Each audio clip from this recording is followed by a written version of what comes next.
네, 안녕하세요. 투자직감입니다. 이번 시간에는 하나투자증권에서 해외 주식을 담당하고 계신 분이죠. 최보원 연구원님 모셨습니다. 연구원님 안녕하세요. 네. 2021년도 벌써 8월에 접어들었는데요. 상반기에도 이제 주도주들이 계속 바뀌었는데 하반기에는 또 어떤 테마랑 업종에 주목해야 할지 계속 저희가 이렇게 봐야 할 부분이 달라질 것 같아요. 그래서 이번 시간에는 연구원님 모시고 어떤 부분을 우리 서학개미들이 집중해서 봐야 할지 짚어보도록 하겠습니다. 연구원님 지금 2분기 어닝 시즌이잖아요. 실적 발표가 계속 진행이 되고 있는데 전반적으로 좀 작년에 비해서는 확실히 기저효과가 있으니 좋을 텐데 전반적으로 좀 어떤 성적을 보이고 있는지 좀 알려주세요.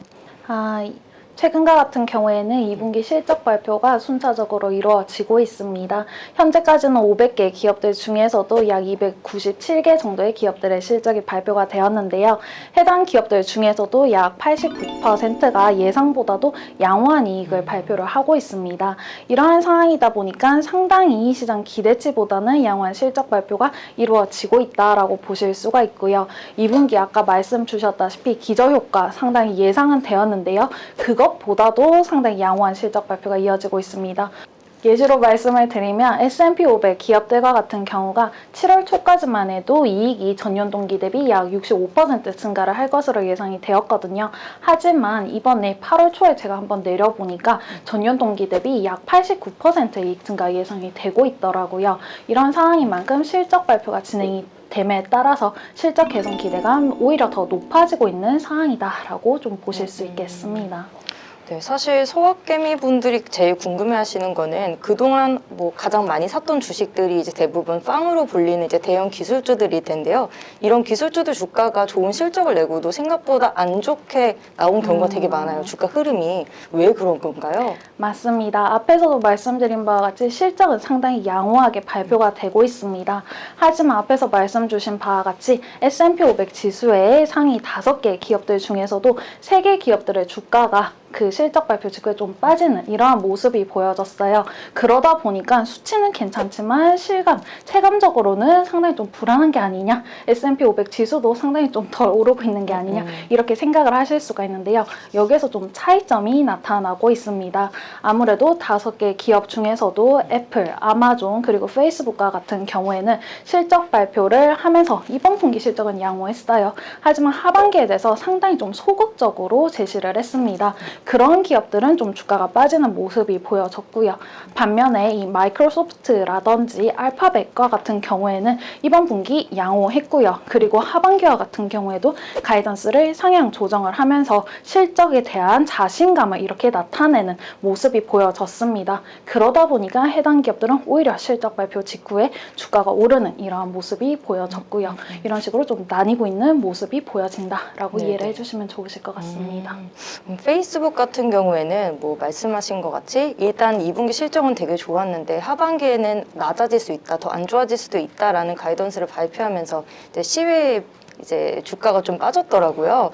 근데 이제 또 메타버스 플랫폼으로 도약하겠다 이런 장기적인 성장 비전을 내놓으면서 또 앞으로 페이스북 주가 흐름이 어떻게 갈지에 대한 궁금증도 이렇게 자아내고 있는데요. 연구원님은 좀 어떻게 전망하세요?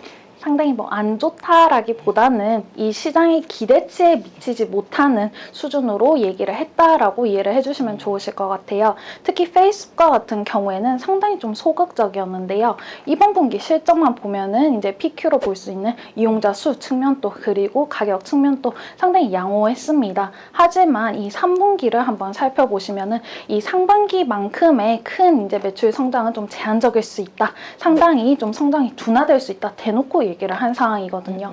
이러한 측면이 반영이 되어 있다라고 보실 수가 있습니다. 그리고 메타버스와 관련을 해서도 이 실적 발표 직전에도 이제 회사 측에서 공식적으로도 얘기를 했습니다. 본격적으로 들어가겠다.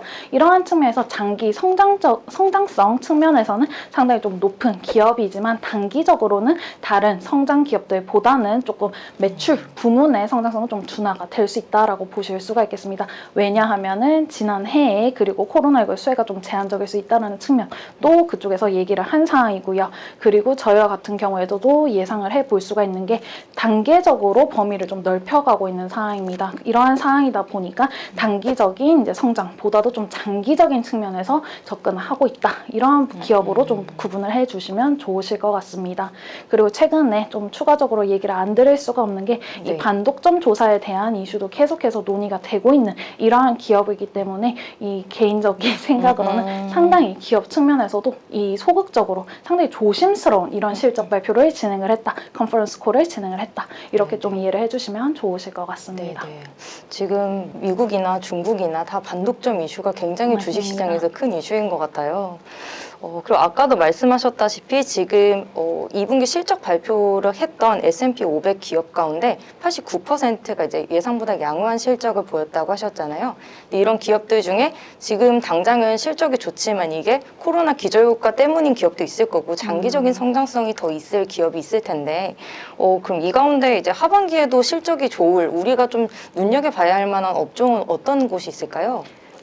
방금 또 말씀 주셨다시피 최근에 조금 똑같이 나타나는 좀 트렌드가 있습니다. 바로 앞에서도 드렸다시피 이 과거의 상결은 예상보다도 양호했습니다. 그런데 하반기에는 어떻게 되냐 여기가 초점이거든요. 그렇기 때문에 업종별로 보시면 아무래도 이 성장 여력은 여전히 좀 높은 상황이지만 아직까지 좀 주가가 눌려있는 기업들이 많은 이 IT 업종 그리고 조금 더 들어가서 보신다라고 하면은 이 바이오와 같은 성장 기업들까지도 보실 수가 있겠습니다. 네. 근데 하반기에는 또 주목을 해 주셔야 되는 게 이 같은 업종 내에서도 기업별로 상당히 회복 속도가 다르게 나타나는 이러한 모습들이 확인이 되고 있어요. 그러다 보니까 기존에 특히 이제 지난해는 더더욱 그랬고 상반기까지는 이 업종별로 함께 이렇게 움직이는 모습이 보여졌다라고 하면은 이 하반기에는 조금 더 개별 기업별로 이 선별적인 접근 좀 필요해지는 시기다라고도 보실 수가 있겠습니다.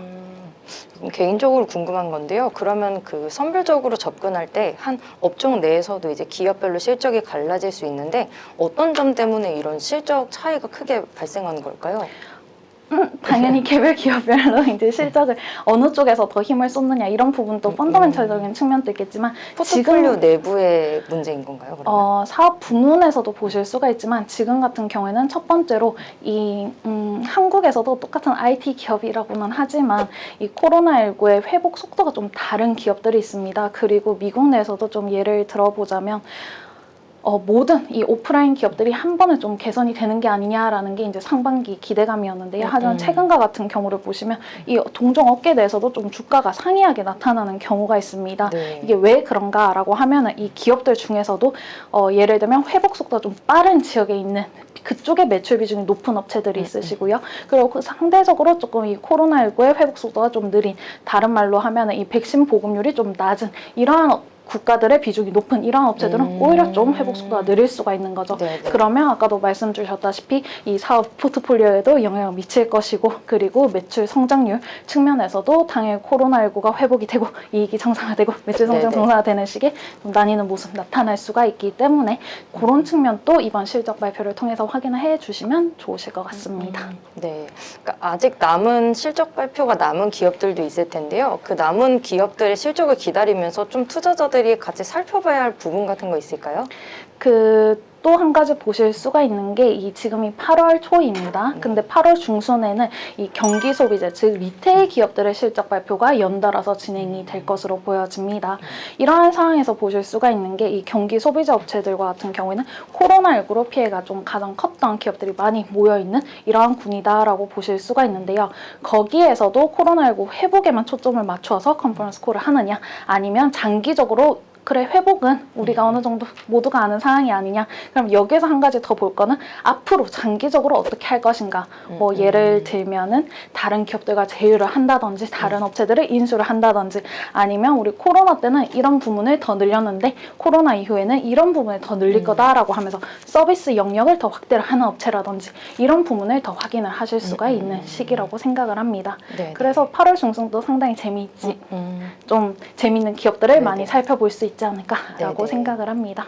소비재 업체들도 지금까지 나온 IT들과 마찬가지로 어떻게 장기 성장성을 뭐 맞습니다. 입증하느냐, 뭐 제시하느냐 이런 부분들이 굉장히 중요한 요소가 맞습니다. 되겠네요.